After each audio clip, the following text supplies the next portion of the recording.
So we're going to give you our current FC24 controller and camera settings. You might be wondering, you've done this before, and I would say you're absolutely right. But since playing the game after a month now, there is some settings that I've changed, okay? So we have to go into our controller settings first of all, which is in-game settings. I'm going to walk you through everything that I've currently got and what I've changed and why I've changed it. So when you play online, you are on the competitive preset as default. Any online game mode in Ultimate Team, that is what you're on. And what this does is it disables some things like auto shots, assisted headers, or manual jockey and so on. But we don't need to worry about it. We know that we're on competitive. Now, shot assistance. I ran semi all last year, which basically this year it's called precision.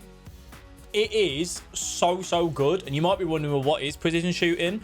Basically, where you aim your left analog stick is where the ball is going to go. Meaning, if you aim it in the corner, you go in the corner. It completely reduces random number generator. It means that you don't have your shots going off target, that they don't go straight down to the goalkeeper's throat. It just makes your shooting so much better. It's partially assisted, meaning that it will put it more in the corner, even if you're slightly aiming a bit more narrower, I would say. But also, the ball travels at a faster speed, which that's one of the things at near post shooting. When you do that, it's so good. If you are on assisted shooting, and you find your shots are going wide, hitting the woodwork, going straight down the goalkeeper's throat, and you're going, oh, why? Try precision shooting. But the problem that you will have is that people that have used assisted shooting, because most of us have over all of our years playing the game, you aim basically at the corner flag, and then when you want to get it in the corner, you're aiming at the corner flag, you will miss. You will notice how bad your aiming is with precision shooting, but if you give it time and give it practice, it's so good. The only people that I wouldn't recommend having precision shooting on are players that are really fancy inside the 18-yard box. So if you skill load, your left stick dribbling is phenomenal, and you're constantly moving the left stick, it can make precision shooting really difficult. That's why most pros don't run it. But if you're a little bit like me, you're a bit of a boomer, maybe you're not that good inside the 18-yard box, precision shooting, when rewarded, is great. There are some angles, though, that precision shooting just can't score from. Imagine you coming in from the side, and you've got to try and get it into that far corner when you're really close to the goal, and the angle of the goal is so narrow, it's almost impossible to get it into the corner. But it's super good. Time finishing, I still have on. Obviously, it's something that I really push and encourage. These two combined together, if you aim correctly and you time finish it, there's just no chance that the goalkeeper saves it. So time finishing on. If you are a player that's quite new to the game, probably turn it off. You really don't need it on at the start, but it is something to definitely learn. Through pass assistance, you have a choice of semi or manual. Similar to precision shooting, I run semi. Your pass power will be partially assisted, but it does rely on your aim. So where you're aiming is where the ball will go. Nothing changing there. Lob through pass is the same. This is for any of the balls that are going to be over the top. I have mine on semi, just the same reason. Manual is too difficult, semi is super good. Crown pass assistance, assisted, semi, manual. I have mine on assisted. I don't think anyone runs semi on ground pass. I could be wrong though, I don't know. But I think most people run assisted. This is just your normal X passes, 2 feet, nice and simple. Cross assistance, now this is the one that I've changed. I was on assisted at the start of the game, and what I was finding, that regardless of my power, my aiming, it wasn't always going to where I wanted the ball to go. It was really frustrating. So semi is what's been working better for me. Cross direction and power will be partially assisted, but the effectiveness of the cross will depend on where you aim and how long you hold. I just felt it gave me more accuracy, more power, like to where I wanted it to go. Especially when there's like 3 players in the box and I'm trying to pick the man that's either furthest out or in the middle. That's where I'm finding it so much better.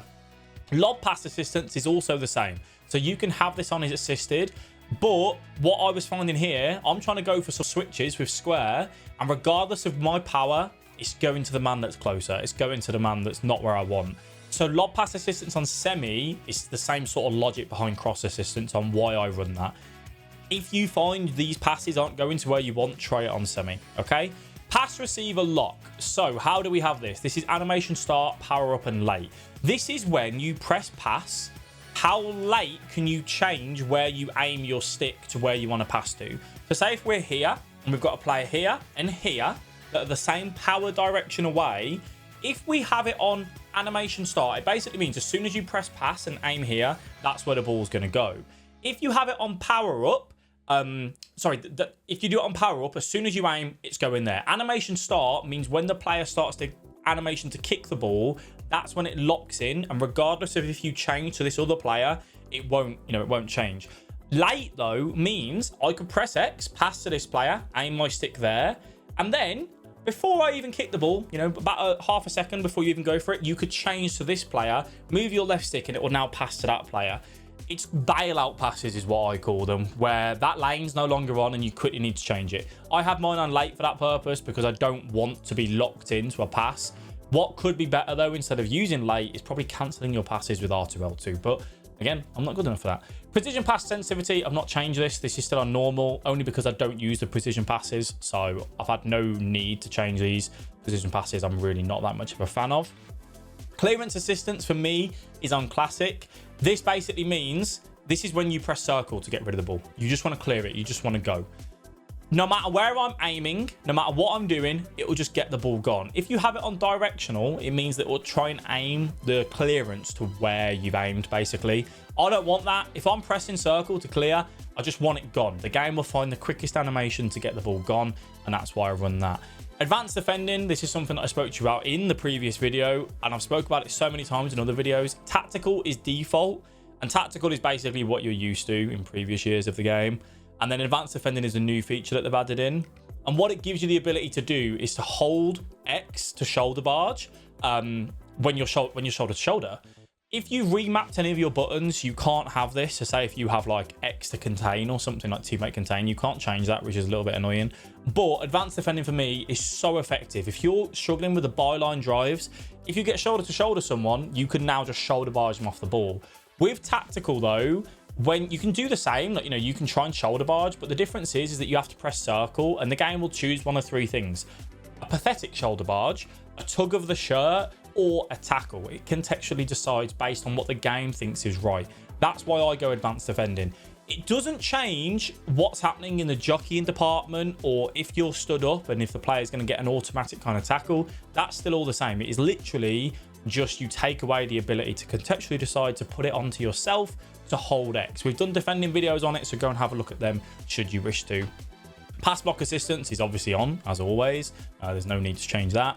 Auto switching, I only have mine on air balls. I think you have to have air balls on at minimum, because if someone crosses it to like the back stick and you're on your right back, you have to do like 3 switches to get to the left back. So you don't want that. Some people do run air balls and loose balls. I don't personally. I like to switch to my loose balls myself should I wish to.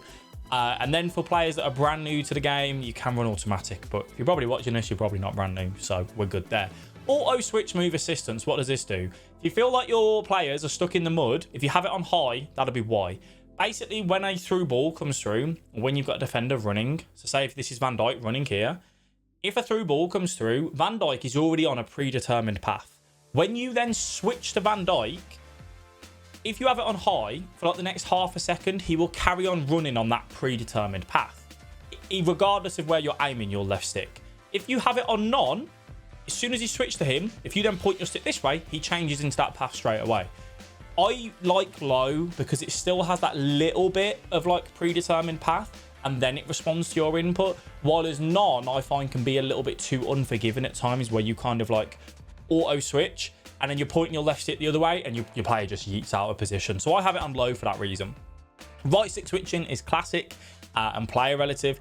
Always have it on classic because adaptive gives you that little bit of the lag, I think. I don't know if they fix that, but still have it on classic anyway because I don't like the adaptive switching. I have mine on player relative. This is basically just who is at the center of your right stick. There's no like better with player relative or ball relative. It's completely personal preference, okay? So whether you want to go for either one is your choice. I do player relative because it's what the default has been all that time.